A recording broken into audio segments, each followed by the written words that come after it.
Dear colleagues, ladies and gentlemen, I'm honored to be here today to co-chair the third United Nations Food Systems Summit with Prime Minister Abiy. Thank you very much. Whom I thank once again for his hospitality and for his friendship. This is the first time that this summit is being held in Africa. We choose to organize this event in Addis Ababa government, not only because Italy has a special relation with Ethiopia and a pragmatic cooperation based on concrete projects and initiatives, but also because we believe it is essential to involve the African continent as a protagonist in the choices and actions of the international community. Starting, of course, with the momentous challenge that is the subject of our works today, which is food security. This is a top priority challenge demonstrated by the broad and qualified participation in this summit and the presence of the UN Deputy Secretary General Mohammed, whom I greet and thank. Although it has drastically decreased over the last 70 years, global food insecurity still affects around 10% of the world's population.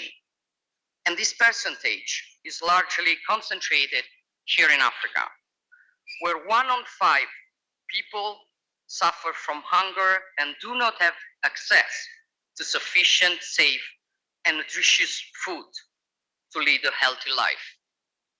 This situation, already complex, has been exacerbated by the crisis the world is currently facing. While we were working to overcome the shock of the pandemic, we had to deal with Russia's war against Ukraine, which disrupted economic and trade flows and processes, destabilized energy markets, and fueled waves of inflation that hit the most fragile nations, especially in the global south and in Africa. And we know very well that when people do not have access to sufficient food or lose the means to produce it, the consequences can be catastrophic. Poverty worsens, conflicts intensify, and communities become more vulnerable to violence, terrorism, or forced migration. Food insecurity is therefore, in its every aspect, a political issue, but not only. It is also, and above all, an economic issue. We would be making a serious mistake if we limited ourselves to looking at food systems through the face of poverty, suffering, and hunger. Food systems are an engine of growth and development, both for the most fragile nations and for those that are economically more solid. At the heart of our action, there must therefore be the development for the communities where we choose to focus our efforts on. And it is not enough to help those communities to produce the food needed to feed the population, but it is also necessary for that food to be marketed, to have access to markets with solid and resilient production and distribution chains. This is the only way we can enable a community to prosper with the resources it possesses, generating employment and stable, lasting growth. This is Italy's point of view, and it is the red line that links the initiatives and projects of the Mattei Plan for Africa. Starting, of course, with the agri-food sector, an area in which Italy can boast unique know-how that combines tradition and innovation. We have made this heritage available for our African partners, and together with them, we build public-private partnerships that attract investments and with results. We are successfully testing this in Algeria, where we are working to reclaim over 36,000 hectares of desert to produce up to 45,000 tons of additional cereals and legumes per year, creating 6,000 jobs and generating benefits for over 600,000 people. This endeavor is also underway in Senegal, Ghana, and Congo, and aims to soon involve Cote d'Ivoire and President Ruto Kenya. Our blueprint is also working in Tunisia, where we are strengthening capacities and skills for the use of water, a resource around which there will be an increasing geopolitical and sovereignty challenge.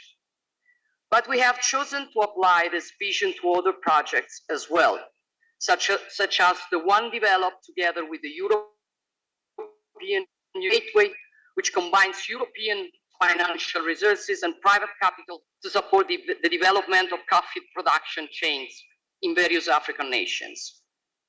And then there is, of course, the centrality of the technical and scientific training, which is crucial to make a difference and must be integrated into a supply chain approach from seed to production to product distribution. In this context, just a few days ago, we signed an agreement for the establishment of a National Agricultural Training Center in Algeria, which will serve as a reference point for the Sahel and the whole of Africa. Our goal, we have stated this on many occasions, is not to create dependency, but to support self-reliance. This goal also involves what we usually refer to as food sovereignty, the right to shape its own production model based on their identity. Food sovereignty means not going along with the standardization of food production, which lowers quality and concentrates wealth, but instead investing in promoting local, high-quality products. Small and medium-sized farmers and their families are the backbone of agricultural and environmental systems.